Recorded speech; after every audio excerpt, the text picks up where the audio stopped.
Hi guys, this video is just a quick review of the action from the UFC over the past weekend. The main event was Song Yadong versus Chris Gutierrez. Song Yadong is rapidly improving, he's a very good fighter. His leg kicks were devastating, hurt Chris Gutierrez's legs multiple times I think. Song Yadong's got power, a lot of power I'd say. He's very well rounded as well. He's got good takedowns now. He's got good ground and pound. Chris Gutierrez just seemed like he couldn't get up off the floor whenever Song Yadong took him down to the floor, which I think's good.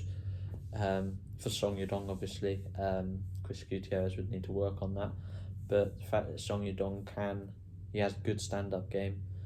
He has a good stand-up game and also can take his opponents down to the ground when it's not going his way on the feet.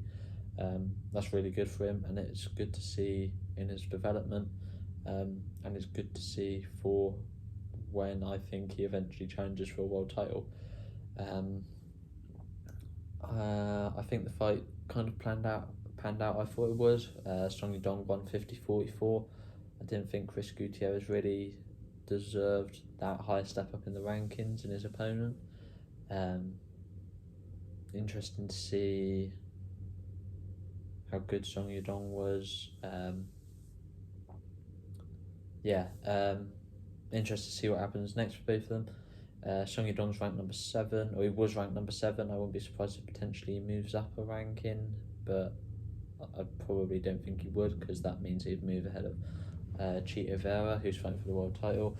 So I've just got the bantamweight rankings up here. I think Song Yadong should fight Peter Yan. I know I said, I think last week, Davidson Figueiredo should fight Peter Yan, but Song Yadong's been scheduled to fight Peter Yan a couple times now, and I think he deserves that fight. It's a good step up, and it could potentially get him a world title fight. If he could stop Peter Yan, that would be a massive statement, and I think he would get a world title fight next, because amazing champions and high level contenders haven't been able to do that. Corey Sandhagen's lost to Peter Yan. O'Malley's, who's the champion now, has beaten Peter Yan on a split decision, I think it was. Aljamain Sterling beat Peter Yan, but that was mainly taking him down to the ground. Same with Moab. Moab dominated him, but still nobody's finished him. So I think if Song Yadong could fight Peter Yan and get finished, I think that'd be a big statement for him, and I think he'd potentially get a title shot after that. Then we move on to the light heavyweight division. Number 11 ranked Khalil Roundtree. He had a late replacement opponent, Anthony Smith. Khalil Roundtree used his southpaw stance very well. I think his backhand, so his left hand, was really effective. He throws it with very good power. He dropped Anthony Smith, or he knocked out Anthony Smith, in the third round. Just didn't go how I thought it was going to go, to be honest. I thought Anthony Smith was going to try and take him down, but he didn't. He tried to stand with him, but Khalil Roundtree was just too good on the feet. His kicks, his backhand, he dropped Anthony Smith with an uppercut in the third round to finish him. He just looked so calm in there. I think he watched Anthony Smith. We just saw his punches come in, slipped out the way, had a big backhand. I think it was just a really good performance by Khalil Roundtree, and I didn't think he was on that level, but he is potentially a future title contender. He'd have to get a move on, because I think he's 33 now. Trying to think. So Anthony Smith was ranked number 8. Assume Khalil Roundtree will probably go up to number 8. Looking at the rankings now, there's Johnny Walker ahead of him, but Johnny Walker's fighting Ankalaev. There's Rakic is potentially fighting Yo Praska after Blachowicz pulled out. So there's Nikita Krylov, who hasn't fought for quite a while. He's ranked number 6. I think that'd be a good fight. I don't know why Krylov hasn't fought for quite a while. His last fight, I think, was against Ryan Spann. He hasn't fought since then, as far as I know. So I think that would be a good fight. That's what I recommend next for him.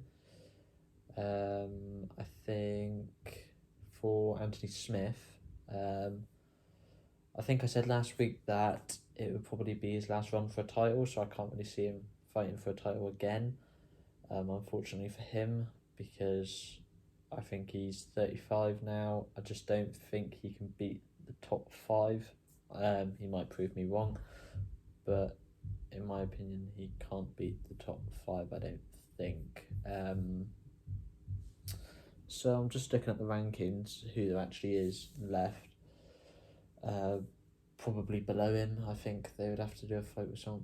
They could potentially do a fight with Volkan Ozdemir, who's ranked joint number 8 with Anthony Smith at the moment. So he's probably going to be ranked one place above him. Yeah, I think Anthony Smith, Volkan Ozdemir makes sense. I also think potentially if Paul Craig wants to go back up to light heavyweight, I think that'd be a good fight. Both of them have spoken about it before. I'd say they're quite friendly. Like they've been on the Believe You Me podcast, which is Michael Bisping's podcast. Anthony Smith's a co-host there, and Paul Craig's regularly asked to come on. So they have a good relationship through that, I think. But recently Paul Craig said some stuff about Anthony Smith, saying that he's like avoiding him, I think, basically along those lines. So I think potentially that fight would be good. Anthony Smith spoke about how he wants it. So yeah, I'd be intrigued by that fight. So either Paul Craig or Volkan Ozdemir, I'd say probably for Anthony Smith if he doesn't retire. Because I don't think he can win a world title now.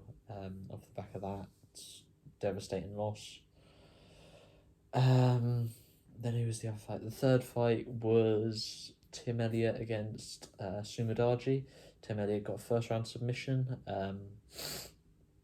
I haven't actually seen that fight, but Tim Elliott's got a first round submission.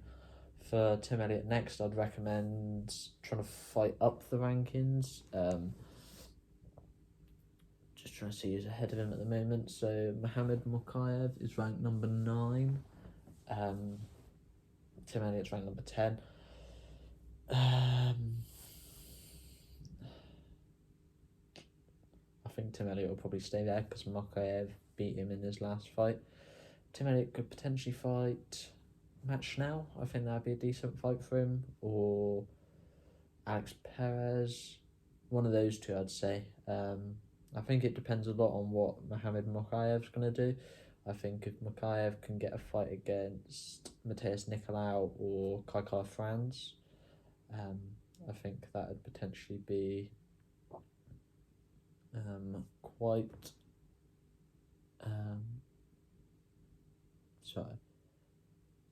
Yeah, I think that would potentially be quite good for Mokaev. So Tim Elliott could fight just below them, so the Alex Perez or Matt Schnell. I think that'd be a good step up for Tim Elliott. Tim Elliott's a veteran. He needs to potentially beat one of those guys and get 2 more wins, I'd say, to get into a world title. Like I said, I haven't seen the fight, but apparently it's a really good submission. It's good to see Tim Elliott doing well because he's been a top contender in the division for many years now. He's fought the likes of Demetrius Johnson. So yeah, interesting to see what he can do now. Thanks guys for listening. Leave a comment, like, subscribe to the video. Thank you.